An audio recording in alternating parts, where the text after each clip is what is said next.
understanding how to work with a spirit, be that an animal spirit, plant spirit, a deity, an element, or something else, is somewhat of a lost art in this modern world. And one that I'm increasingly seeing is important, perhaps essential for us to reclaim. In this episode with Jessica Howard, we dive deep into understanding that a spirit's even inviting us to work with it, how we can heed that call, understanding the language that spirits will use to speak to us, and the incredible gifts and benefits of doing so. Just to say, I had technical problems with my mic on this episode, and it was one that was in the balance whether we released at all. However, we at Be Mythical decided that the content was so important, so good, so rich, so deep, we would release it here on video, where we're hoping at least the audio is legible enough, and along with subtitles, you will be able to receive the deep magic within it. Let's dive in. Hello, Jessica. A huge welcome back to the show. Thank you. Yeah, it's exciting to be here again. Well, the as soon as we lighted on the topic for this show, it felt so good to me. I was saying to you, I've had quite a busy day, and knowing that we had this conversation lined up, it just felt this almost like oasis of just like beauty and love and devotion, like in the middle of my day. So I'm really looking forward to this. Yes, it's definitely a good way to break up the work day. So, yeah, also looking forward to it. Wonderful. So, where I'd love to start is we are going to talk kind of more generally in a way that hopefully will be very relevant to many of our listeners around this idea of feeling this call from a particular spirit, being, deity, um, and that call that we can feel in one way or another towards something and what that represents and the journey that can take us on. But I'd love to start first with your own and the call that you had to water. Yeah, so I've got to be honest, I'm not entirely sure when it started. It's not one of those that I kind of, had a big singular kind of moment that I was like, oh yes, I feel this affinity with the element of water. It was a very gradual build. So I've generally kind of been interested in all things spiritual since, my young teenage years. So well over 20 years now. Um, but the call to work specifically with the element of water probably came about 7, 8 years ago. And I think at first it started with being called by a specific deity. And I don't know if you've ever had that where you can feel something is calling you, but you just kind of can't Mm. work out who it is or what it is. So after a bit of work and a bit of research, I came to identify that as Lian, who in the Irish tradition was a sort of a goddess, a queen of fairies, queen of the banshees, who was also very much associated with the sea and the seashore. And I was kind of really compelled to work with her. And I think that was my first foray into working with a deity that had that specific association with the element of Mm. water. And it just kind of grew from there. And, after that, I started looking into working with more deities associated with water, with working with the specific bodies of water themselves, with kind of water spirits and that sort of thing. And yeah, it was kind of one of those things that now it just feels like such an intrinsic part of my belief, and just that connection that I have feels so kind of deep that I wonder how it took me so long to find it. But I suppose there's not really been one defining moment as such. It's definitely been more of a journey. It definitely kind of surprised me at first. I mean, I'm a fire sign. I exhibit a lot of the traits that you'd expect from fire signs, But I think actually that's one of the main reasons that perhaps I feel so pulled to the element of water, is that I know, especially with the fire signs, I can exhibit some of the negative traits. You know, I can be quick to anger, or I can kind of, have my outbursts, prone to sort of more emotions like jealousy and that sort of thing. But actually working with the element of water kind of balances that out and has really allowed me to reflect on those behaviors. I mean, one of the main associations with the element of water is transformation and self reflection. So I think as well, that's probably one of the reasons that I connect to it Mm. so well, if that makes sense. Which, yeah, is kind of an interesting way to look at it. That balance. I know a lot of people, oh, I'm a fire sign, I'm an earth sign, and they tend to work most with those elements. But I've actually found for me working with the opposite element, in this case, the element of water, has been much more kind of beneficial in terms of my own growth. Mm. Yes, that really makes sense. There's several points along your journey that I've really seen through my own journey and that of guiding others through this that feel very much like kind of commonalities that have show up in their own unique way. But starting with that sense that you said, where it was like I could feel that something was happening, like I was being called by something, but I didn't know what it was. And of course, in our culture, we've it's almost like a lost art, isn't it, to recognize that, let alone to act upon it. And I think that's first and foremost something so useful to recognize. If we are on the kind of magical, mythical, alchemical path, recognizing likely there will be a time where we get a call like that. So we can look out for it and then start to know what to do with it. I think in itself is huge. Is not something like if, say, for example, an average kind of, mainstream civilian were to hear what we're talking about, it would make no sense because it's not something we have in our culture. And so I think that is huge. And certainly for me, there's been times where it was, I guess, probably similar to what you were saying, is in that you don't really know when the start of your that journey with water happened. And then there was that kind of like distinct aspect where you kind of felt there was a deity. A couple of the ways that I've been called to work with spirits, let's say, have been similar. So one of the ones that has been probably there for me the longest is the rose. And I've had this like deep, deep affinity with the rose for as long as I can remember, like most of my life. And I think when it started to become more conscious originally was I have the a print of the painting Soul of the Rose. And there was something about that where it was like even though this was back when I was kind of in my corporate days and had no real, like, it was like I'd kind of pushed all that side of me to one side. And so for me, it was like, a painting's just a painting. And yet I knew it was calling me to something else, calling me, as I would say it now, like to my myth, to the way of living, the way of being that was uniquely right for me. And so over the years, I started to become more and more conscious, like, this is more than me just liking roses. There's something deeper here, but I still didn't really understand. There was something even deeper again. It was like there was still not yet that sense of, oh, this is a kind of, there's, you could say, capacities, gifts that the rose brings that it's calling me into. And that took longer for me to recognize, and has also, it's just as you're saying, kind of has had deities associated with it that I started to recognize. It's not just I'm being called into a relationship with this. I'm being called to do certain things, make certain choices in order to honor that, which is where then again the next challenge comes, because we are again bereft of understanding, bereft of guidance.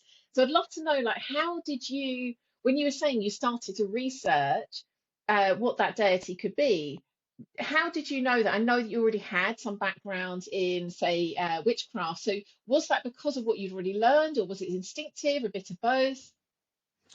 I'd honestly never heard of Cliena before, so it was, I suppose, a little bit of instinct in that I could feel it was a deity that was associated with water. Again, it's one of those things that, as you said, anybody listening in, a regular civilian, it sounds crazy, but you just know, you just get those feelings. And I think especially because, for so long we're told to ignore them. But I found that the more you ignore them, the stronger and stronger they get. They may kind of wane, but they come back and they come back stronger. And so it kind of becomes a bit undeniable to yourself. So I knew it was associated with the element of water. And from there, I just kind of researched, deities, spirits, etc., things associated, these beings associated with the element of water. And I can't remember where I read it, but I just read a passage on Cliena, and it was almost like a switch went off in my mind. It was, almost as if she said, yep, that's it. That's me. This is it. Mm, And I kind of knew it from there. It is very difficult when you get that calling to try and decipher exactly who it is that's calling you. And I think you touched on a really interesting point in that, there's no guide, there's no code. And I've especially found when working with more spirits rather than deities, that if you try to approach them as if you're trying to have a conversation with your mum or something, it just doesn't work. I remember trying to communicate with water spirits using my pendulum, and you use very kind of yes no mm, questions, and the answers that I always got were very kind of mixed, lots of unsures, lots of no's. And because you're just asking yes no questions, it's very difficult to actually kind of get to the bottom of the message that they're trying to share with you. And I think one of the things that I learned through that is that especially spirits, they don't speak in our common language, if that makes sense. They're mm. much more symbolic, they're much more abstract.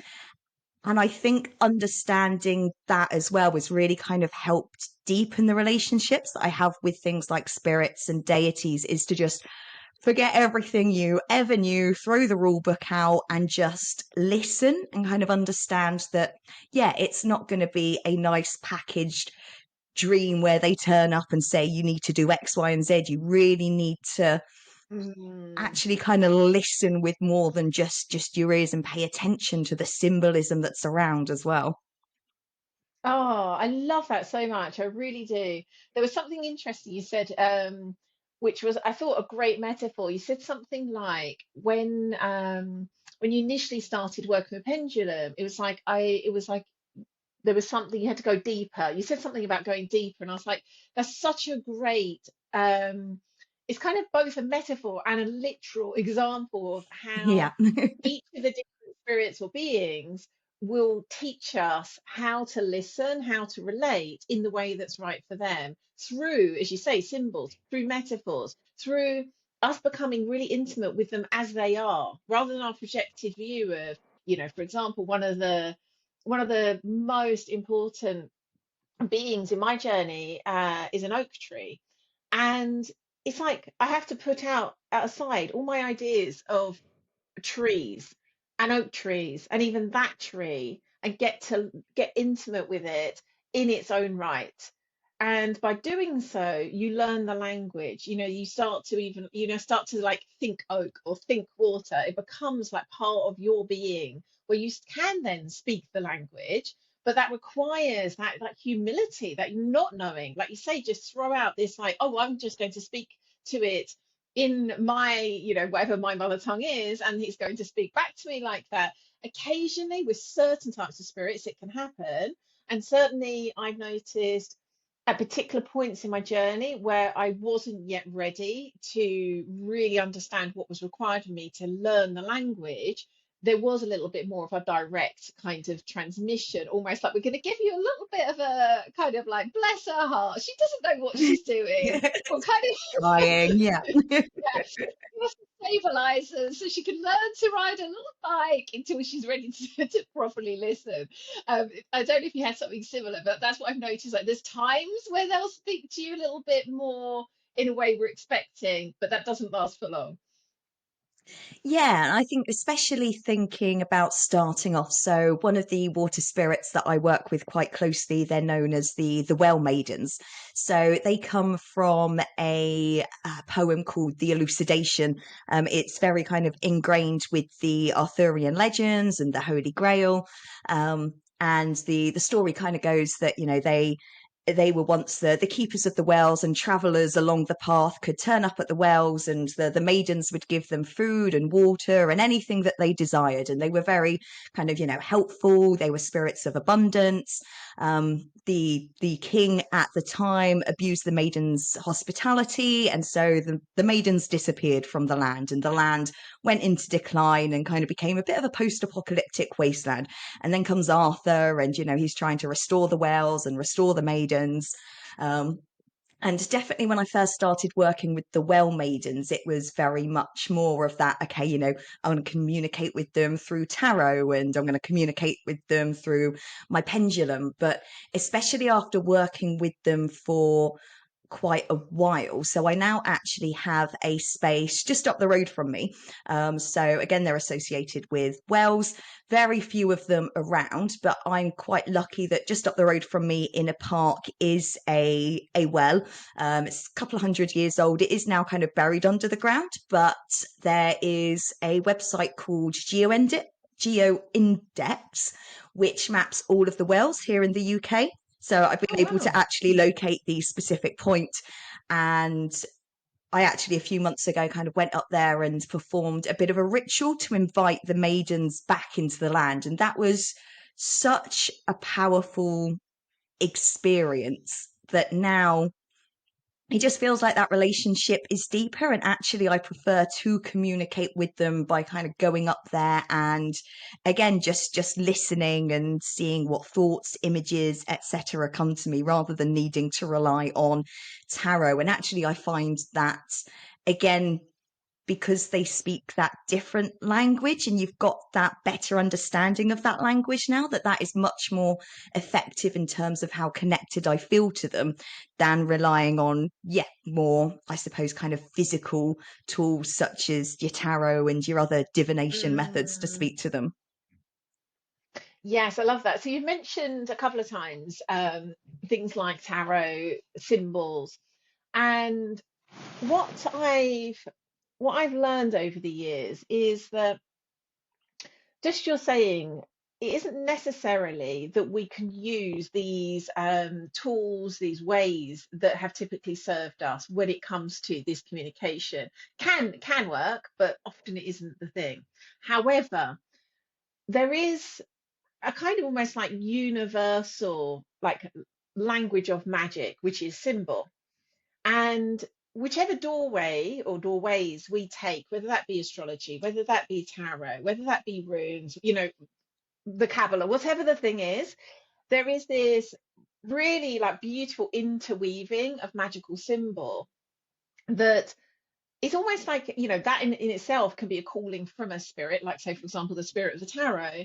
But there is also that learning that language, which absolutely does seem to be almost be like a common language that is often spoken by all kinds of deities and spirits and will be shown to us in all kinds of ways. Doesn't necessarily mean it's literally, sometimes it is literally being shown a symbol, sometimes it comes in other forms, but that's something that I've increasingly recognized. Like, you know, often now when at the moment I've like just devoted to go deeper with the tarot than I've been before. And it isn't really to use it in divination, it's purely as like the next level of um learning like the depth of that language.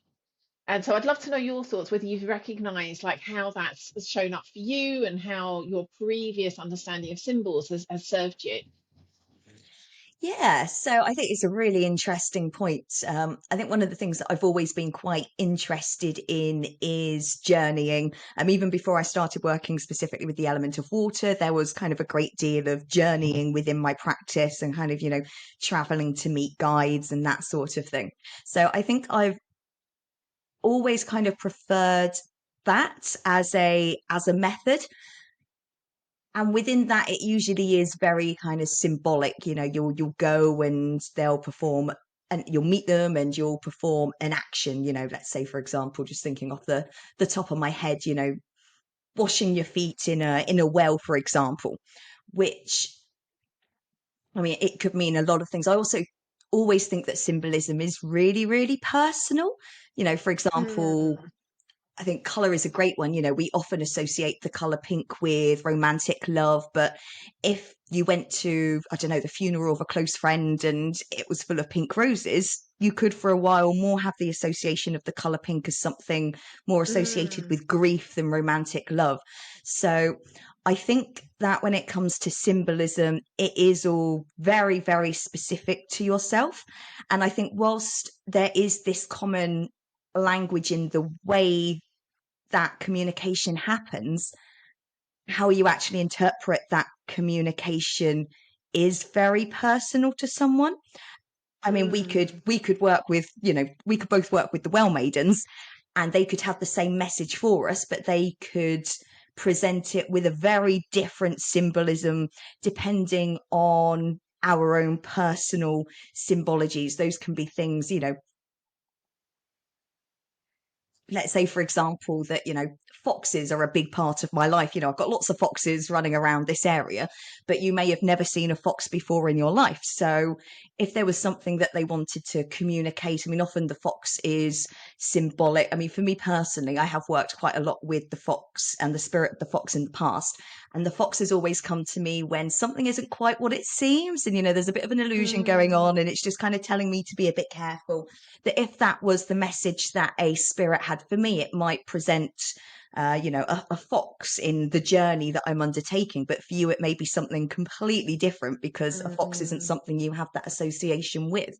So I think, as well as kind of learning the language, there's been a lot about learning my own symbology rather than just, mm, oh, okay, I've seen this, pick up a book. What does, the internet say this thing represents? There's also kind of been that separate but connected journey of understanding my own personal symbology and how that helps me connect to spirits, and as well as then communicating with me, how I use that to communicate with spirits as well. So, I particularly love incense and flowers. And so for me, those always feel like much kind of higher value offerings than, say, a mm, cake or something. But again, that's just me specifically. If you're a high-end baker, then actually baking may feel like more of a symbolically appropriate offering for you. So yeah, the language thing is very, very interesting. And there is definitely that universal language, but I think it does also lead you off down that rabbit hole of your own personal symbology and how you communicate it to spirits and deities and things, as well as how they communicate to you. mm. I couldn't agree more. I love that you said that. And it's, as an example, just recently, I was shown the pyramids and like particular aspects of the pyramids really clearly on a journey in December. And it there's obviously like lots of symbolism that people have around the pyramids, and yet there was a particular way of understanding, and which I'm still journeying with. There was a particular way of understanding that particular symbol, why it was shown to me in that way at that time, connected with other. And of course, this is contextual. It's like how it interweaves with other symbols that are alive and in your life. And that's something that you could be shown that and it would mean something completely different. So I couldn't be agree more. There was something, actually, a couple of things you've said that I'd love to pick up on now. So you were talking about, you didn't use the word pilgrimage, but you said something like, you said something that indicated this kind of making the effort to go somewhere, to do something that's out of the ordinary, it takes time and energy. And then you were talking about offerings. And this is something that, I mean, I probably the one thing I've said on this show more than ever is this kind of, and we probably touched on it a lot when we last spoke, like reclaiming this reciprocal relationship with, all that is around us. And I think particularly when we are devoting to work with a particular spirit, that's part of what we learn. That's part of like the manners, almost the etiquette, the way of being in right relationship. And this again, it's a lost art. So, most of us weren't shown to do this as we grew up. We weren't, this isn't something in our culture. But it also, I think, takes us into, for many people, the realms of the conditioning that is going to get in the way of us doing those things. There's, whether it be explaining to a family member why I'm taking myself off to go and do something that makes no sense. I mean, for years, I used to journey to go and visit the oak tree I mentioned. And, there was these, like, I remember at the time, with my husband in particular, we just kind of like, not really getting, why is she doing that? And then over time, it's become, completely normal. There was a point that I just love. This is several years ago now. We'd had a really bad storm and we'd actually lost one of the trees in our garden. And I'm probably going to get emotional telling you this. And then my husband, he walked the dogs really early that next morning and went up to where my tree is so that he could specially see if it was okay. And then like came back and said, "Oh, just to let you know, I've just gone and checked on your tree and it's okay." I was like, That's "Oh my really sweet. goodness." Talk about love language. Um, but it requires journeying through all of that being misunderstood before you can arrive at that. And same with offerings, we, as you were describing, us making an offering needs to be something that has value to us. It's like give the best, give something that has real value for us. But that again, it's like conditioning in terms of us having to kind of break through this. Like I'm literally just chucking something away because that's what we can, we can start to think, is that what I'm doing? I'm literally just throwing out something that's value for me and chucking it on the earth.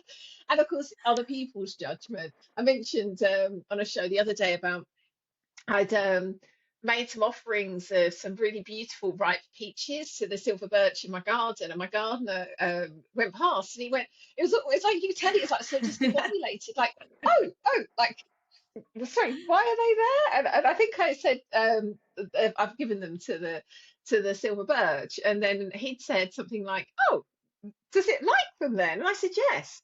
And it was the whole, it was just various like beautiful tableaus of kind of like all sorts of, cultural conditions, all of Yeah. that within one place.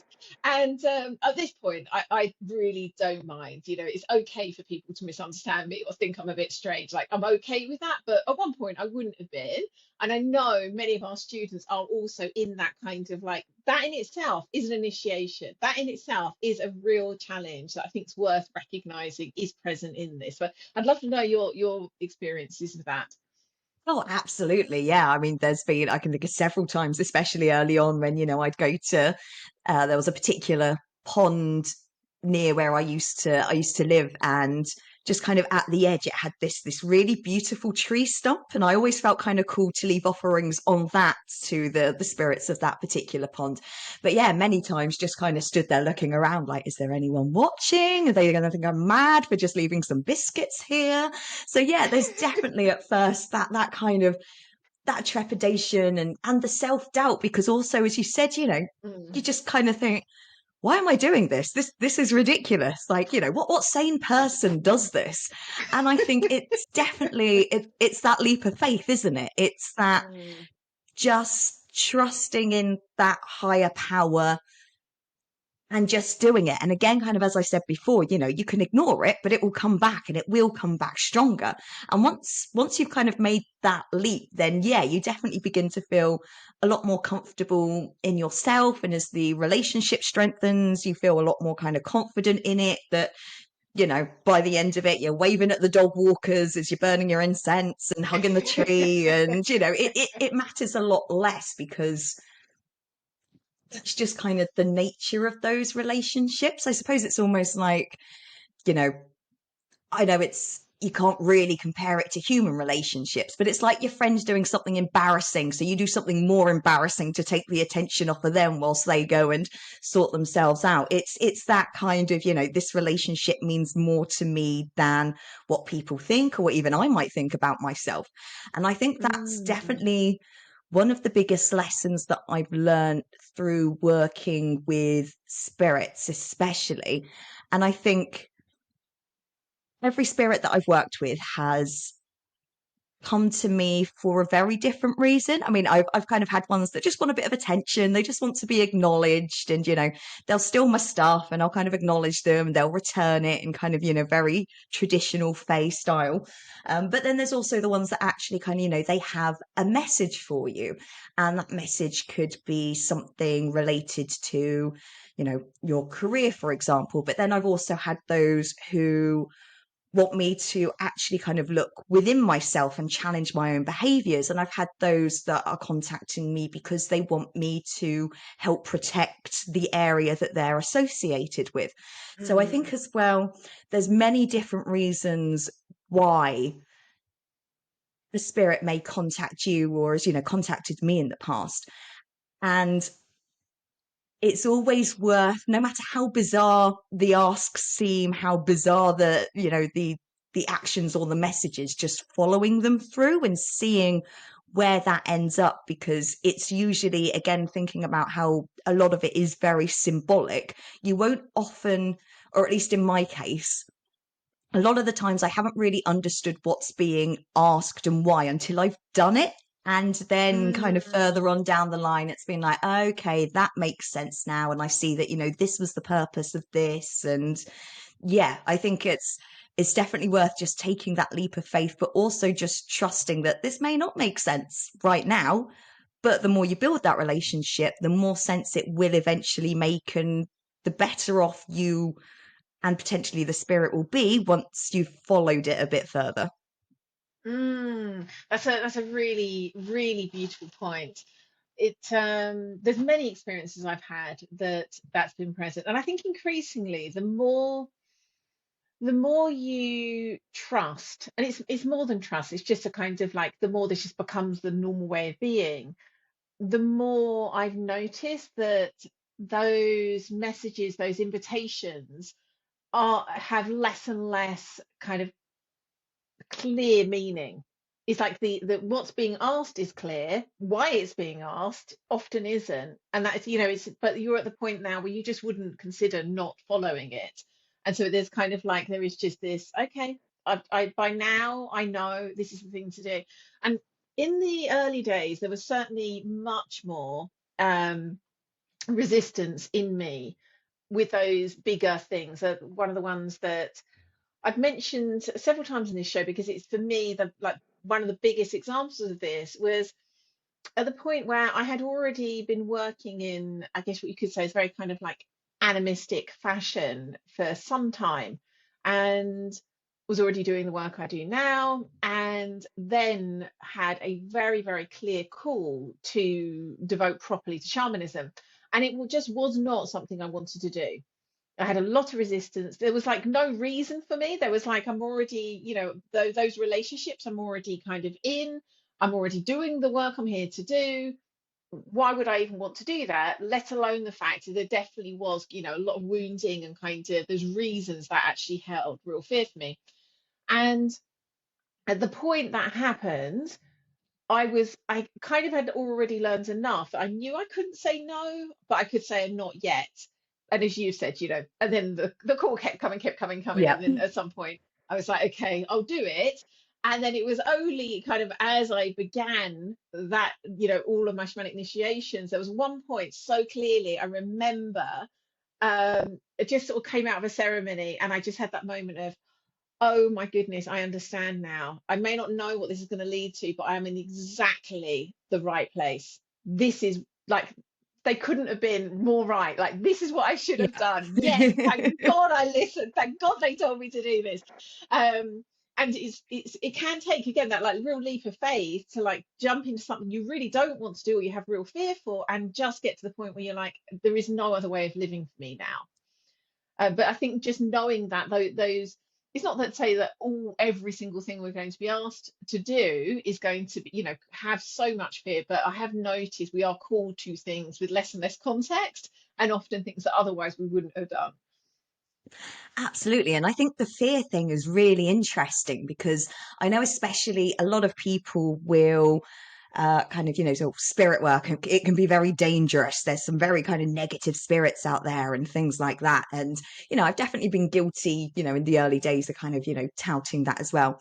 But actually, the more and more that I've kind of worked with spirits, and again, it's kind of, as we said, they don't speak our native tongue, you need to throw the rule back out. But that also applies to, I suppose, what you'd consider moral codes and ethical codes. And I've worked with spirits that have definitely kind of at first elicited a bit of fear in me, like, oh God, this sounds like, they're asking quite a lot, or, I'm not entirely sure I trust this.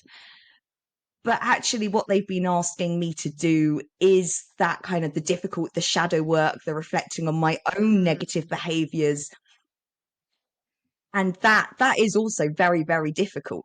But it also kind of made me really question that notion of good spirits and bad spirits, because actually, in the same way that spirits don't conform to our language, I don't think they necessarily affirm to the moral codes that we as a species put in place. And I think a lot of the time when people talk about negative or evil spirits, actually it's not evil in the sense that, we consider black and white and good and evil. It's that they're more challenging and they're going to ask more challenging things of you that are uncomfortable. Obviously, if they're asking you anything illegal or anything like that, then definitely kind of step away. But I also think the notion of that kind of good spirit, bad spirit is a very interesting one to consider, especially when we're thinking about sorts of the things that they're asking, or the potential things that you could offer. I think especially with offerings, and I know we've touched on offerings slightly, but we always kind of think, incense and flowers and food and wine and that sort of thing. But actually I found that, with certain spirits, even that taking that time out to reflect and make a real effort to kind of deal with and cut off any sort of negative emotions and negative ties can also be a form of offering. It's kind of acknowledging that, yes, I hear the messages that you're giving me, and I'm putting the work into understanding these difficult lessons, and my offering to you is me releasing this negativity and kind of showing that I have embraced you and I value the messages and the journey that you've taken me on. I love that so much. I feel like there's so many times where I pick up something you say and think, oh, we'll maybe come back to that, and then I don't immediately, and then you kind of weave it back in. It's a beautiful dance is taking place here. Um, what was coming to mind as you were talking then? And this absolutely is not only about working with kind of more traditionally thought of kind of plant teacher spirits, the psychedelics that people typically think of. This is absolutely, as you're saying, true of all of the spirits, but I think because of the intensity with which people might experience working with a plant medicine type spirit, whether it be the mushroom, ayahuasca, um, I think it makes much of what we're talking about here like more obvious, more tangible. And just like you're saying, you can sit with, say, for example, the mushroom and have a very intense, scary, painful experience, but you have at least the capacity because of the context to know it's not the mushroom, for example, that's this thing that's causing you pain or fear. It is absolutely about these parts of you that are kind of coming up to be seen, to be worked with, to be recognized, to be accepted, whatever the work is. And I think what's really, again, because we just don't have the experience in working with spirits of all kinds in our culture, we don't understand, like that's what's happening all the time, as you're saying. They're all in this like relationship, showing us things, giving us things, asking the things of us, and we can, through our own lens of this is good, this is bad, this is moral, this is right, wrong, all of those things, and then projecting them outwards like we constantly do. We always think whatever's going on here is going on out there, and just completely miss what's actually happening and what the deepest invitation is to be in that relationship. I think that's just such an important point. So we are unbelievably almost up on time. This is flown by. So we've certainly touched on this a few times during the conversation, but I certainly want to make sure, because I think in some ways we've painted a little bit of a bleak picture. In some ways, we focus a lot on the challenges. Um, I would love to hear your experiences of, and this, I know there is a challenge in what I'm about to say to even name this, but I'd love to know the gifts that working with the spirits that are calling you has brought into your life. Like, how have you benefited? What do you feel has changed and improved in you in your life because of those relationships? I think definitely that connection to the environment and to the world around me, and just the energy that kind of comprises the world, and that, yeah, that connection has definitely been the biggest thing. Kind of going back to the well maidens and the tale there. So just to kind of really summarize it, but essentially there's also something within the tale called the court of the Fisher King. And once the maidens disappear, the humans, the mortals, can no longer access the court of the Fisher King. And it's usually said that the court of the Fisher King is kind of symbolic of the other world, and everything that lies beyond the veil, the things that we can't understand with our five senses. um and so when the maidens disappear, they're no longer able to access these other worlds and the knowledge. And I think that perfectly sums up one of the reasons that or kind of, yeah, one of the benefits that I find with working with spirits is they do act as a bit of a gateway, as a bit of a conduit to the other worlds and all of the knowledge and the lessons and things that we can access by interacting more with the other worlds. It's definitely helped me become much more in touch with my intuition, definitely made me feel, and I think from that you just generally feel more confident as a person. You trust yourself more, you trust in the universe more. It helps you kind of make those difficult decisions, and you just generally feel more together and confident in what you're doing and where you're going. As you said, it's really difficult to try and put into words exactly what it is that it brings you. It's definitely more of a feeling. Like even now, kind of, just thinking about it, and I even just talking about it, I can feel that level of connectivity and the kind of the peace and the balance that it brings me. But it's very difficult to put into words. So yeah, if we have sounded a little bit bleak, then I apologize, but the benefits definitely outweigh any of the possible challenges that you might come across. Mm. I was thinking as I was listening, the challenge is that we don't have a control, do we? We don't have a version of us that chose not to heed the call. Yeah. You know, like if there was, if I mean, maybe there is somewhere in another universe, but certainly within my awareness, I don't have a version of me that just was like, no, no, no, every time I heard the call to the spirit. So we can only really go by how we're feeling now, I guess, to some extent based on who we were back then, and some, looking around at how other people are. But certainly for me, if there was, I agree with everything you've said. It's certainly that's very much mirrored my own experience. And again, when I witness students embarking on these relationships, absolutely, you know, these common threads show up over and over. And I think most of all, if I could name it in the, I guess, kind of simplest but most complete way, it's really a journey. And I'm not going to say this is complete because it absolutely isn't, but allowing me to know and become me. If through those relationships I get to know aspects of myself, reclaim aspects of myself, accept aspects of myself, um ultimately, all in service of coming into union with my own soul. And I can say I truly don't believe where I've journeyed through so far would have been possible without that. I can't even conceive that would have been possible. And so it's like, for me, that's the biggest gift of all. It's like, if there's any meaning to all of this, if for me it is that, like the journey of becoming ourselves. And so can there be a greater gift? That was a really beautiful way of putting it. Yeah, that reclaiming yourself and accepting yourself. Yeah, that is exactly it. Yeah, that's perfect. Yes, and it's worth everything that cost, everything it Absolutely. takes.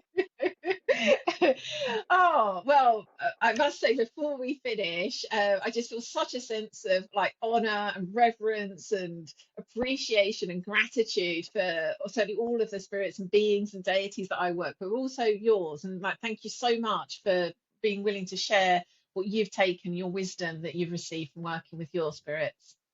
Oh, thank you. Now, I always enjoy these chats. It's always, yeah, it feels like we get to kind of a good level, a good depth. And yeah, it's also beneficial kind of having these conversations, as you said before, this conversation itself feels like a kind of an offering or a dedication and an acknowledgement of the spirits and deities and kind of, what they bring to our lives. So yeah, it's been a good conversation. Thank you. Yes, really, really my pleasure. So, where can listeners find out more about you and your wonderful work? Oh, so I do have a website. It is www.thecottagemystic.com. I'll be honest, I haven't kept it as up to date as I should, but it's got quite a few articles, blog posts, some short courses that I've designed. I'm also quite active on Instagram, which is at the Cottage Mystic Witch. I've got a couple of books out, one called The Water Witch, An Introduction to Water Witchcraft, and another one which is around lithomancy. It's called The Art of Lithomancy, which is a form of divination. Those are both published through the Pagan Portals series. I am also on Facebook, just Jessica Howard, but to be honest, I never update it. So yeah, that'll be very quiet if you decide to add me there. But yeah, if you do manage to find me, always feel free to pop me a message, ask any questions. I love any excuse to talk about any of this. So yeah, I think that's it. Wonderful. Well, thank you so much. This has been such a joy. It really has. It's one that I'm feels those little rare jewels that every now and I get a chance to create and give to the world. So thank you. Very much hope you enjoyed watching that. And if you did and you're not already subscribed, then do hit that bell thingy and subscribe to automatically get each fresh new episode as it's released each week. If you'd like to find out more about the work we do at Be Mythical to guide and support old souls in this new world to live their own unique myth, do hop along to bemythical.com and you'll find out all the ways you can join us and go deeper with us on your own mythical journey. Lots of love for now. Mwah. See you again next week.